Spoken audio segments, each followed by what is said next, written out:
এক চোরায় গেছে নবীজির কাছে, ইয়া রাসূলুল্লাহ আমি মারাত্মক অপরাধী, তবে একসাথে ঔষধ দিলে পারবো না, অল্প অল্প দিবেন, আস্তে আস্তে ঠিক হব। কি সমস্যা?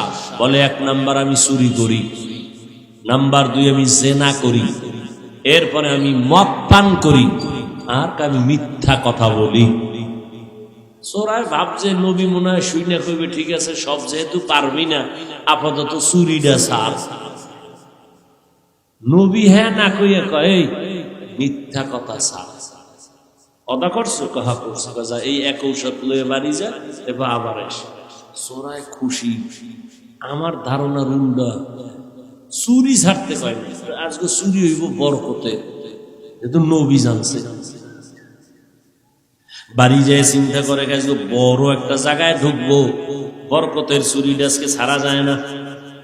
কিন্তু রহমতের নবী, শ্রেষ্ঠ নবী, শ্রেষ্ঠ ডাক্তার এমন একটা মেডিসিন দিছেন, এক মেডিসিনে বান্দা আল্লাহর ওলি হয়ে যাবে, সেই মেডিসিন লাগায় দিছেন।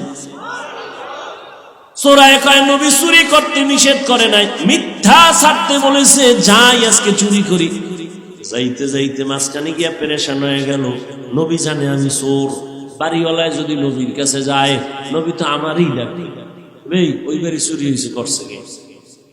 আমি নতুন ভাবে নবীর সামনে চোর হয়ে দাঁড়াতে চাই না, চুরির গুল্লি মারি, বাড়ি দৌড়, চুরি আর করবো না। মদের বোতল নিচে মাথা গরম, মদ টান দিলে মাথা ঠান্ডা হবে। কি ভাই, মদ পান করলে মাথা ঠান্ডা হয় না? মদ খাইয়েই কয় বউরে মা। একটাই মদের বোতল টান মাইরেই গোটা দেশের মালিক এখন আমি।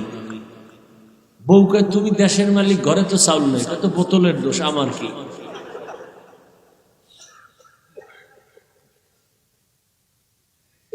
মদের বোতল নিচে মদ পান করবে, ওই ধারণা চলে আসছে। রহমতের নবীর সামনে আর আমি মদুদি হইয়া দাঁড়াতে চাই না। আল্লাহর ভয় অন্তরে আইসে গেছে, এক মেডিসিনে সব টাইট। মদের বোতল ফালায় দিছে, জেনার রাস্তা বন্ধ করছে। আল্লাহর নবী কয় চুরি বন্ধ করে, এটা না বলে বলছে মিথ্যা ছাড়িয়া দাও, মিথ্যা মানুষকে ধ্বংস করে দেয়।